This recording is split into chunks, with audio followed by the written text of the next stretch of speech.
ಬಂದೆ ನಿನ್ನ ಚರಣಗಳೆಡೆಗೆ ಹೇ ದೇವಾ. ನಾ ತಂದೆ ನನ್ನ ಸರ್ವಸ್ವವ ನಿನಗೆ ದೇವಾ. ರಂಗಿನ ಲೋಕದಲ್ಲಿ ಮೆರೆಯುತ್ತ ನಾ ಸಾಗಿದೆ, ನಶ್ವರ ಸುಖದಲ್ಲಿ ಹಕ್ಕಿಯಂತೆ ಹಾರಾಡಿದೆ. ರೆಕ್ಕೆಗಳ ಮುರಿದು ನೆಲ ಕಪ್ಪಳಿಸಿ ನಿನ್ನ ಹರಸಿ ಬಂದೆ ನನ್ನ ಹೇ ದೇವಾ. ಈ ದಿವ್ಯ ಬಲಿಪೂಜೆಯನ್ನು ಕೃತಜ್ಞತೆ ಬಲಿಯಾಗಿ ವೆರೋನಿಕಾ ಜೋಸೆಫ್ ಕುಟುಂಬದವರು ಅರ್ಪಿಸುತ್ತಾರೆ. ಕೃತಜ್ಞತೆ ಬಲಿಯಾಗಿ ಸ್ನೇಹ ಅರ್ಪಿಸುತ್ತಿದ್ದಾರೆ. ಮೃತರಾದ father Amala Joseph, Wilfred Joseph, Jayaraj ಇವರ ಆತ್ಮಶಾಂತಿಗಾಗಿ ವಿಲಿಯಂ ಮರಿಯ ಜೋಸೆಫ್, ನಿರ್ಮಲಾ ಕುಟುಂಬದವರು ಅರ್ಪಿಸುತ್ತಾರೆ. ಕೃತಜ್ಞತೆ ಬಲಿಯಾಗಿ ಮೆಲ್ವಿನ್ ಕುಟುಂಬದವರು ಅರ್ಪಿಸುತ್ತಿದ್ದಾರೆ. ಮೃತರಾದ Appaji, Shanta Rayalu, Jacqueline Rayalu, Amalanathan James, Francis, Margaret, Arogya Mary, Vasantha Maria, George ಇವರ ಆತ್ಮಶಾಂತಿಗಾಗಿ ಮೆಲ್ವಿನ್ ಕುಟುಂಬದವರು ಅರ್ಪಿಸುತ್ತಿದ್ದಾರೆ. ಪಿತನ ಮತ್ತು ಸುತನ ಮತ್ತು ಪವಿತ್ರಾತ್ಮನ ನಾಮದಲ್ಲಿ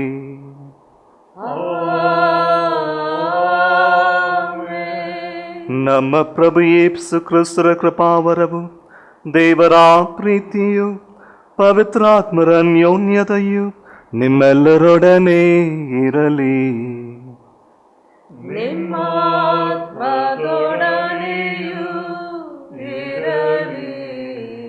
ಕ್ರಿಸ್ತರಲ್ಲಿ ಪ್ರಿಯ ಸಹೋದರ ಸಹೋದರಿಯರೇ, ಇಂದು ನಾವು ಸಾಧಾರಣ ಕಾಲದ 11ನೆಯ ಭಾನುವಾರವನ್ನು ಆಚರಿಸುತ್ತಿದ್ದೇವೆ. ಈ ದಿವ್ಯ ಬಲಿಪೂಜೆಯಲ್ಲಿ ಭಾಗವಹಿಸಿ ದೇವರ ಕೃಪಾವರವನ್ನು, ಆಶೀರ್ವಾದವನ್ನು ಪಡೆದುಕೊಳ್ಳೋಣ. ಸಹೋದರ ಸಹೋದರಿಯರೇ, ಈ ಪವಿತ್ರ ರಹಸ್ಯಗಳನ್ನು ಆಚರಿಸಲು ನಾವು ಯೋಗ್ಯರಾಗುವಂತೆ ನಮ್ಮ ಪಾಪಗಳನ್ನು ಒಪ್ಪಿಕೊಳ್ಳೋಣ.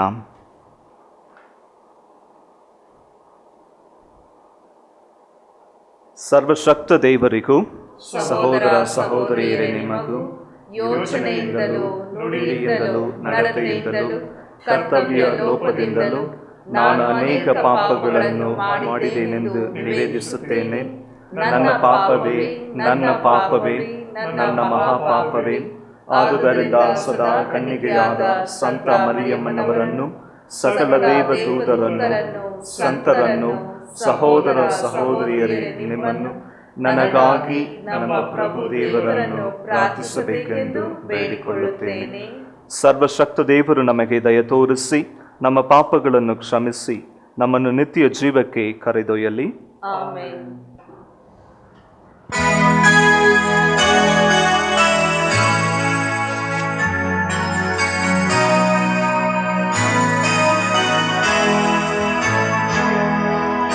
ಪ್ರಭುವೇ ದಯ ತೋರಿ,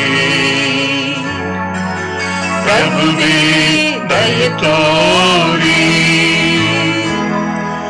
ಪ್ರಭುವೇ ದಯ ತೋರಿ, ಪ್ರಭುವೇ ದಯ ತೋರಿ. ಕ್ರಿಸ್ತರೇ ದಯ ತೋರಿ, ಕ್ರಿಸ್ತರೇ ದಯ ತೋರಿ,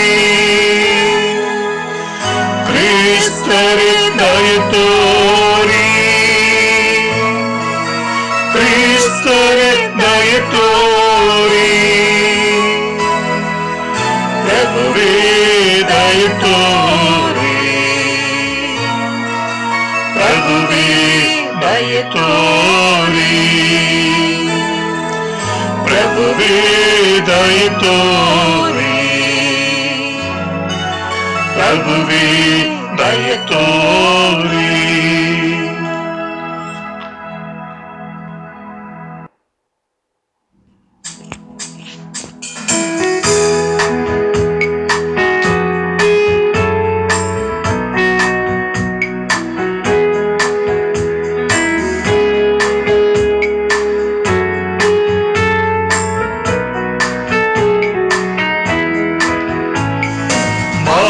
ಮಹೋನ್ನತದಲ್ಲಿ ದೇವರಿಗೆ ಮಹಿಮೆಯಾಗಲಿ. ಭೂಲೋಕದಲ್ಲಿ ಮನುಜರಿಗೆ ಶಾಂತಿ ಲಭಿಸಲಿ. ಮಹೋನ್ನತದಲ್ಲಿ ದೇವರಿಗೆ ಮಹಿಮೆಯಾಗಲಿ. ಭೂಲೋಕದಲ್ಲಿ ಮನುಜರಿಗೆ ಶಾಂತಿ ಲಭಿಸಲಿ. ಕರ್ತ ದೇವರೇ, ಸ್ವರ್ಗರಾಜರೇ, ಪ್ರೀತಿಯ ತಂದೆಯೇ, ಹೊಗಳುತ್ತ ಹಾಡುವೆವು. ಮಹೋನ್ನತದಲ್ಲಿ ದೇವರಿಗೆ ಮಹಿಮೆಯಾಗಲಿ. ಭೂಲೋಕದಲ್ಲಿ ಮನುಜರಿಗೆ ಶಾಂತಿ ಲಭಿಸಲಿ. ದೇವಪುತ್ರರೇ, ಯೇಸು ಕ್ರಿಸ್ತರೇ, ಮೊರೆಯನ್ನು ಆಲಿಸಿ ಕರುಣೆಯ ತೋರಿರಿ. ಮಹೋನ್ನತದಲ್ಲಿ ದೇವರಿಗೆ ಮಹಿಮೆಯಾಗಲಿ. ಭೂಲೋಕದಲ್ಲಿ ಮನುಜರಿಗೆ ಶಾಂತಿ ಲಭಿಸಲಿ. ಪವಿತ್ರ ಆತ್ಮರೇ, ಪ್ರೇಮ ದೀಪವೇ, ದೇವಶಕ್ತಿಯೇ, ನಮ್ಮನ್ನು ರಕ್ಷಿಸಿ. ಮಹೋನ್ನತದಲ್ಲಿ ದೇವರಿಗೆ ಮಹಿಮೆಯಾಗಲಿ. ಭೂಲೋಕದಲ್ಲಿ ಮನುಜರಿಗೆ ಶಾಂತಿ ಲಭಿಸಲಿ. ಮಹೋನ್ನತದಲ್ಲಿ ದೇವರಿಗೆ ಮಹಿಮೆಯಾಗಲಿ. ಭೂಲೋಕದಲ್ಲಿ ಮನುಜರಿಗೆ ಶಾಂತಿ ಲಭಿಸಲಿ. ಶಾಂತಿ ಲಭಿಸಲಿ. ಪ್ರಾರ್ಥಿಸೋಣ. ದೇವರೇ, ನಿಮ್ಮಲ್ಲಿ ನಂಬಿಕೆ ಇಡುವವರಿಗೆ ನೀವೇ ಶಕ್ತಿ. ಕರುಣೆಯಿಂದ ನಮ್ಮ ಪ್ರಾರ್ಥನೆಯನ್ನಾಲಿಸಿರಿ. ಮರ್ತ್ಯರಾದ ನಮ್ಮ ಬಲಹೀನತೆಯ ನಿಮಿತ್ತ ನಿಮ್ಮನ್ನು ಬಿಟ್ಟು ಏನು ಮಾಡಲು ನಾವು ಸಮರ್ಥರಲ್ಲ. ನಾವು ನಿಮ್ಮ ಆಜ್ಞೆಗಳನ್ನು ಪಾಲಿಸುತ್ತಾ ನಮ್ಮ ನಿರ್ಧಾರ ಮತ್ತು ಕಾರ್ಯಗಳಿಂದ ನಿಮ್ಮನ್ನು ಮೆಚ್ಚಿಸಲು ನಮಗೆ ನಿಮ್ಮ ಕೃಪಾವರವ ನೆರವು ನೀಡಿರಿ. ನಿಮ್ಮೊಂದಿಗೆ ಪವಿತ್ರಾತ್ಮರ ಐಕ್ಯದಲ್ಲಿ ದೇವರಾಗಿ ಯುಗ ಯುಗಾಂತರಕ್ಕೂ ಜೀವಿಸಿ ಆಳುವ ನಮ್ಮ ಪ್ರಭುವು ನಿಮ್ಮ ಪುತ್ರರು ಆಗಿರುವ ಯೇಸು ಕ್ರಿಸ್ತರ ಮುಖಾಂತರ ನಿಮ್ಮನ್ನು ಪ್ರಾರ್ಥಿಸುತ್ತೇವೆ.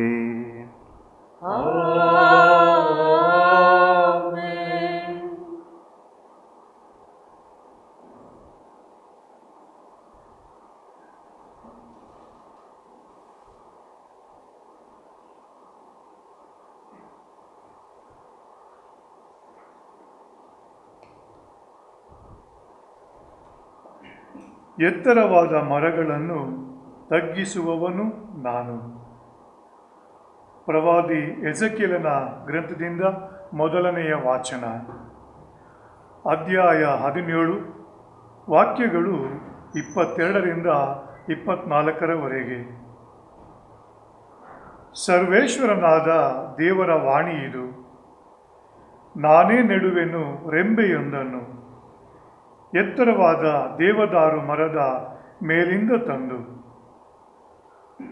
ತುಟ್ಟ ತುದಿಯ ಚಿಗುರುಗಳೊಂದನ್ನು ತಂದು, ಅತಿ ಕೋಮಲವಾದುದನ್ನು ಚಿವಿಟಿ ತಂದು ನಡುವೆನು ಅದನ್ನು ಉನ್ನತವಾದ ಪರ್ವತದಲ್ಲಿ. ಹೌದು, ನೆಡುವೆನು ಇಸ್ರಾಯೇಲಿನ ಪರ್ವತಾಗ್ರದಲ್ಲಿ. ಆಗುವುದದು ಸೊಂಪಾದ ದೇವದಾರು ಮರ, ರೆಂಬೆಗಳನ್ನದು ಹರಡಿಕೊಂಡು ಕೊಡುವುದು ಫಲ. ಸಕಲ ವಿಧ ಪಕ್ಷಿಗಳು ವಾಸಿಸುವವು ಅದರಲ್ಲಿ, ಆಶ್ರಯ ಪಡೆಯುವವು ಅದರ ರೆಂಬೆಗಳ ನೆರಳಲ್ಲಿ. ಆಗ ತಿಳಿಯುವವು ವನದ ಪಕ್ಷಿಗಳು.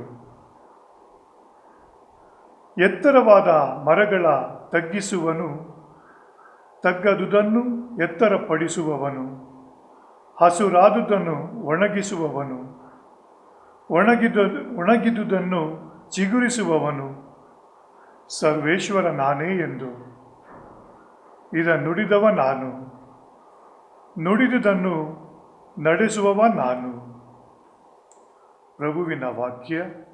ದೇವರಿಗೆ ಕೃತಜ್ಞತೆ ಸಲ್ಲಲಿ.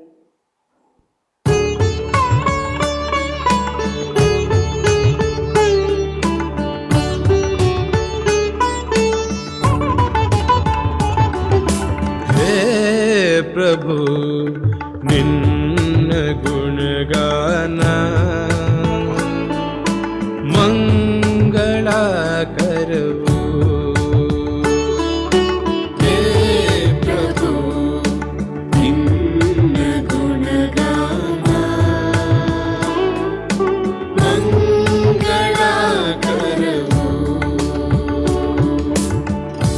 ಹೇ ಪ್ರಭು ನಿನ್ನ ಗುಣಗಾನ ಮಂಗಳಕರವು. ಪರಾತ್ಪರನೇ ನಿನ್ನ ನಾಮ ಭಜನೆ ಹಿತಕರವು.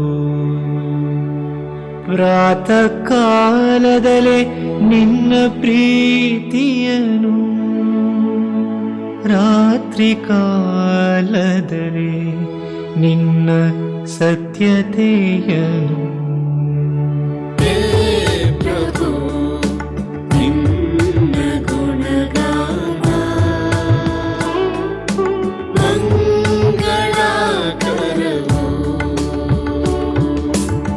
ಬೆಳೆಯುವರು ಸಜ್ಜನರು ಖರ್ಜೂರದ ವೃಕ್ಷದಂತೆ, ವೃದ್ಧಿಯಾಗುವರು ಲೆಬನೋನಿನ ದೇವದಾರಿನಂತೆ.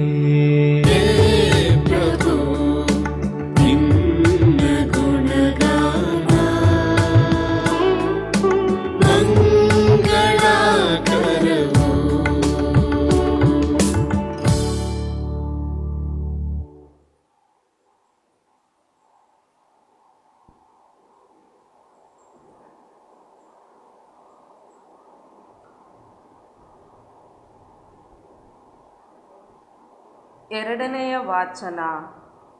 ಸಂತ ಪೌಲರು ಕೊರಿಂಥಿಯರಿಗೆ ಬರೆದ ಎರಡನೆಯ ಪತ್ರದಿಂದ ವಾಚನ. ನಾವು ಇಲ್ಲಾದರೂ ಸರಿ ಅಲ್ಲಾದರೂ ಸರಿ ಪ್ರಭು ಮೆಚ್ಚುವಂತೆ ಬಾಳುವುದೊಂದೇ ನಮ್ಮ ಗುರಿ. ಈ ಕಾರಣದಿಂದಲೇ ನಾವು ಸದಾ ಸ್ಥಿರಚಿತ್ತರಾಗಿದ್ದೇವೆ. ಈ ದೇಹವನ್ನೇ ನೆಚ್ಚಿ ಇದರಲ್ಲೇ ನೆಲೆಯಾಗಿರುವವರೆಗೂ ನಾವು ಪ್ರಭುವಿನಿಂದ ದೂರವಿರುವ ಪ್ರವಾಸಿಗಳಂತೆ ಇದ್ದೇವೆ. ನಾವು ನೋಡಿ ನಡೆಯುವವರಲ್ಲ, ನಂಬಿ ನಡೆಯುವವರು. ಆದ್ದರಿಂದ ಈ ದೇಹವನ್ನು ತ್ಯಜಿಸಿ ಪ್ರಭುವನ್ನೇ ನೆಚ್ಚಿ ನೆಲೆಸುವುದೇ ಲೇಸೆಂದು ಧೈರ್ಯದಿಂದ ಹೇಳುತ್ತೇವೆ. ಈ ಕಾರಣ ಇಲ್ಲಾದರೂ ಸರಿ ಅಲ್ಲಾದರೂ ಸರಿ ಪ್ರಭು ಮೆಚ್ಚುವಂತೆ ಬಾಳುವುದೊಂದೇ ನಮ್ಮ ಗುರಿ. ನಾವೆಲ್ಲರೂ ನ್ಯಾಯ ವಿಚಾರಣೆಗಾಗಿ ಕ್ರಿಸ್ತ ಯೇಸುವಿನ ಮುಂದೆ ನಿಲ್ಲಲೇಬೇಕು. ಪ್ರತಿಯೊಬ್ಬನು ತನ್ನ ದೈಹಿಕ ಜೀವನದಲ್ಲಿ ಮಾಡಿದ ಪಾಪ ಪುಣ್ಯ ಕಾರ್ಯಗಳಿಗೆ ತಕ್ಕ ಪ್ರತಿಫಲವನ್ನು ಪಡೆಯಲೇಬೇಕು. ಪ್ರಭುವಿನ ವಾಕ್ಯ. ದೇವರಿಗೆ ಕೃತಜ್ಞತೆ ಸಲ್ಲಲಿ.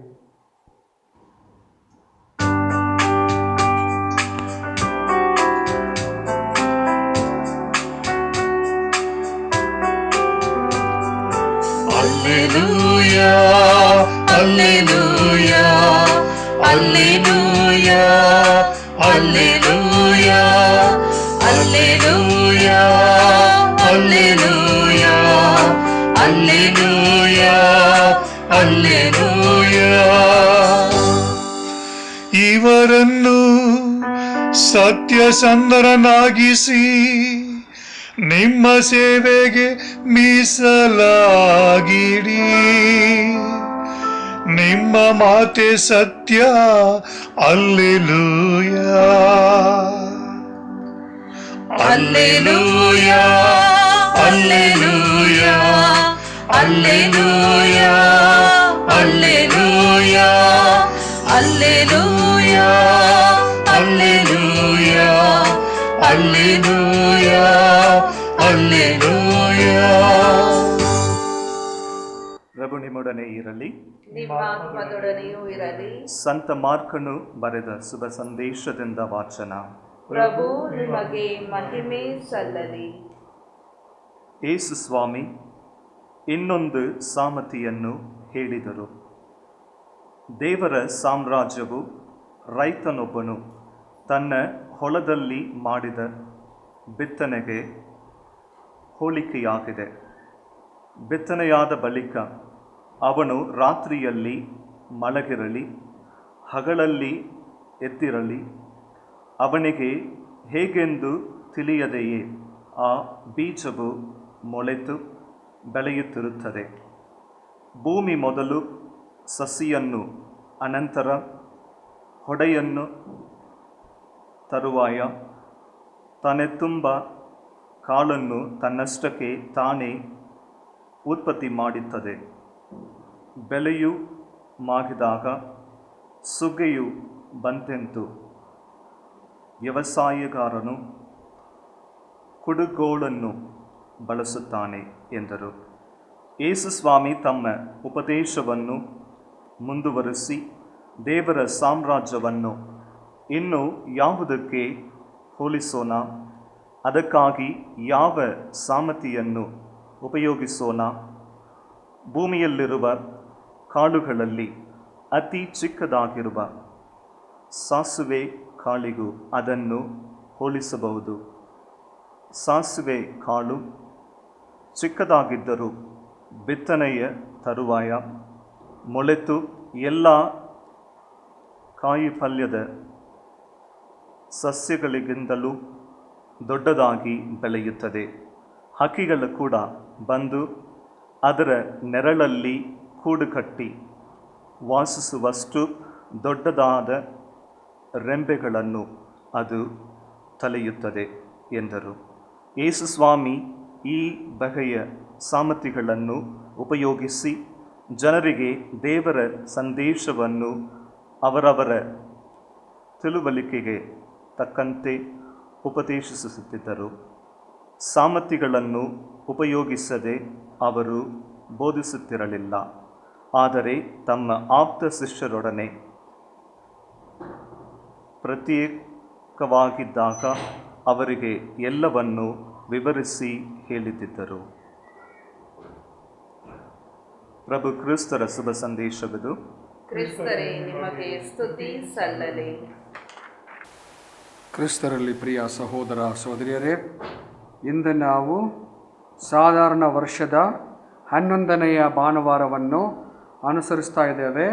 ಅದೇ ರೀತಿಯಲ್ಲಿ ಇಂದು ನಾವು ಸ್ವಾಮಿ ಯೇಸುವಿನ ಶಿಷ್ಯರುಗಳಲ್ಲಿ ಅಥವಾ ಸೇವಕರುಗಳಲ್ಲಿ ಒಬ್ಬರಾದ ಶ್ರೇಷ್ಠವಾದ ಸಂತ ಅಂತೋನಿಯರವರ ಹಬ್ಬವನ್ನು ಧರ್ಮಸಭೆ, ಕಥೋಲಿಕ ಧರ್ಮಸಭೆಯಲ್ಲಿ ಕೊಂಡಾಡ್ತಾ ಇದ್ದೇವೆ. ಆದ್ದರಿಂದ ಈ ದಿನದಲ್ಲಿ ಭಾನುವಾರದ ಶುಭಾಶಯಗಳನ್ನು ಮತ್ತು ಸಂತ ಅಂತೋನಿಯರವರ ಹಬ್ಬದ ಶುಭಾಶಯಗಳನ್ನು ಭಕ್ತರುಗಳಾದ ನಿಮಗೆ ಸಲ್ಲಿಸಿಕೊಳ್ಳುತ್ತೇನೆ.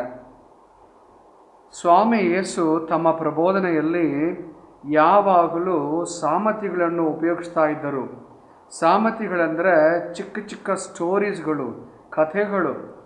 ಆ ಸಾಮತಿ ಅಂದರೆ ಅದರಲ್ಲಿ ಒಂದು ಅಂಶವಿರುತ್ತದೆ, ಒಂದು ಸೆಂಟ್ರಲ್ ಪಾಯಿಂಟ್ ಒಂದಿರುತ್ತದೆ. ಆ ಪಾಯಿಂಟನ್ನೇ ತೆಗೆದುಕೊಂಡು ಸ್ವಾಮಿ ಯೇಸು ಸಾಧಾರಣ ವ್ಯಕ್ತಿಗಳಿಗೆ ಪ್ರಬೋಧನೆ ಮಾಡ್ತಾ ಇದ್ದರು. ಅದು ಮಾತ್ರವಲ್ಲದೆ ಈ ಕಥೆ ಅಂದರೆ ಎಲ್ಲರಿಗೂ ಸಂತೋಷ, ಆನಂದ, ಖುಷಿ. ಮಕ್ಕಳ ಮೊದಲ್ಕೊಂಡು ದೊಡ್ಡವರೆಗೂ ಕಥೆ ಅಂದರೆ, ಸ್ಟೋರಿ ಅಂದರೆ ಎಲ್ಲರಿಗೂ ಸಂತೋಷ. ಚಿಕ್ಕ ಮಗು ಕೂಡ ಮಲಗೋದಕ್ಕೆ ಮುನ್ನ, ನಿದ್ರೆ ಮಾಡೋದಕ್ಕೆ ಮುನ್ನ ಅಮ್ಮ ಹತ್ರ, ಅಮ್ಮ ನನಗೆ ಒಂದು ಕಥೆ ಹೇಳು ಎಂದು ಕೇಳ್ತದೆ. ಅದೇ ರೀತಿಯಲ್ಲಿ ದೊಡ್ಡವರಾದ ಮೇಲೆ ಕೂಡ ಕೆಲವು ಹೆಂಗಸರು ಮನೆಯಿಂದ ಮನೆ ಬಗ್ಗೆ ಮಾತಾಡುವಾಗ ಆ ಮನೆಯವರ ಕಥೆ ಏನು ಎಂದು ಅವರವರೇ ಮಾತಾಡ್ಕೊಳ್ತಾರೆ. ಎರಡನೆಯ ಮನೆಯನ್ನು ಬಿಟ್ಟು ಅವರು ನಾಲ್ಕನೆಯ ಬೀದಿಯಲ್ಲಿರುವ ವ್ಯಕ್ತಿಗಳ ಬಗ್ಗೆ ಕೂಡ ಕಥೆ ಅಂದರೆ ಹೆಂಗಸರಿಗೂ ಸರಿ ಗಂಡಸರಿಗೂ ಸರಿ ಈ ಕಾಲದಲ್ಲಿ ಭಾಳ ಖುಷಿ, ಜಿಲೇಬಿ ತಿನ್ನುವ ಹಾಗೆ. ಸ್ವಾಮಿ ಯೇಸು ನೋಡಿ ಈ ಕಥೆ ಅಂದರೆ ಮಕ್ಕಳಿಗೆಲ್ಲರಿಗೂ ಖುಷಿಯಾಗುತ್ತೆ ಎಂದು ಹೇಳಿ ಆ ಖುಷಿಯಾದ ಕಥೆಗಳ ಮುಖಾಂತರ ಒಂದು ಮಾರಲ್, ಒಂದು ಮೇನ್ ಪಾಯಿಂಟ್, ಜಿಸ್ಟ್, ಅದನ್ನು ನಾವು ಅಂಶ ಎಂದು ಹೇಳುತ್ತೇವಲ್ಲ, ಅದನ್ನು ತಿಳಿಸುತ್ತಾರೆ. ಆದ್ದರಿಂದ ಈ ದಿನದ ಶುಭ ಸಂದೇಶದಲ್ಲಿ ಮಾರ್ಕನ್ನು ತಿಳಿಸ್ತಾರೆ, ಯೇಸು ತಮ್ಮ ಶಿಷ್ಯರಿಗೆ ಪ್ರಬೋಧನೆ ಮಾಡುವಾಗ ಸಾಮರ್ಥಿಗಳ ಹೇಳದೆ ಅವರು ಪ್ರಬೋಧನೆ ಮಾಡಲಿಲ್ಲ ಎಂದು ಹೇಳಿ ಇಂದು ಅವರು 2 ಸಾಮರ್ಥಿಗಳನ್ನು ತಿಳಿಸ್ತಾರೆ. ಅದರ ಬಗ್ಗೆ ನಿಮಗೆ ಸ್ವಲ್ಪ ತಿಳುವಳಿಕೆ ಕೊಡುವುದಕ್ಕೆ ನಾನು ಬಯಸುತ್ತೇನೆ. ನೀವೆಲ್ಲರೂ ಗಾರ್ಡನ್, ತೋಟಕ್ಕೆ ಹೋಗಿರಬಹುದು. ನಿಮ್ಮ ಮನೆ ಒಳಗೆ ಒಂದು ಮನೆ ಮುಂದೆ ಒಂದು ಹೌಸ್ ಗಾರ್ಡನ್, ಹೋಮ್ ಗಾರ್ಡನ್ ಇಟ್ಕೊಂಡಿರ್ತೀರಿ. ಆದರೆ ಬೇರೆ ಕಡೆ ವ್ಯವಸಾಯಿಗಳ ಹೊಳ ಇರುತ್ತವೆ. ಈ ಎರಡೂ ಒಂದೇ, ಆದರೆ ಸೈಜ್ ಮಾತ್ರ ಚಿಕ್ಕದು. ಅದು ದೊಡ್ಡದು, ಇದು ಚಿಕ್ಕದು. ಮನೆ ಮುಂದೆ ನಾವು ಮಾಡುವ ಈ ಹೌಸ್ ಗಾರ್ಡನ್ನಿಗೆ ನಾವು ಭಾಳ ಭರವಸೆಯನ್ನು ತೋರಿಸಿ, ಇಂಟ್ರೆಸ್ಟನ್ನು ತೋರಿಸಿ ಗಿಡಗಳನ್ನು ನೆಡುತ್ತೇವೆ ಮತ್ತು ಬೀಜಗಳನ್ನು ಹಾಕ್ತೇವೆ. ಈಗ ನೋಡಿ, ಸ್ವಾಮಿ ಯೇಸು ಹೇಳಿರುವ 2 ಸಾಮರ್ಥ್ಯಗಳಲ್ಲಿ ಒಂದು, ಒಬ್ಬನು ಬಿತ್ತವನ್ನು ಮಾಡುತ್ತಾನೆ, ಬೀಜವನ್ನು ಹಾಕ್ತಾನೆ, ಬೀಸುತ್ತಾನೆ.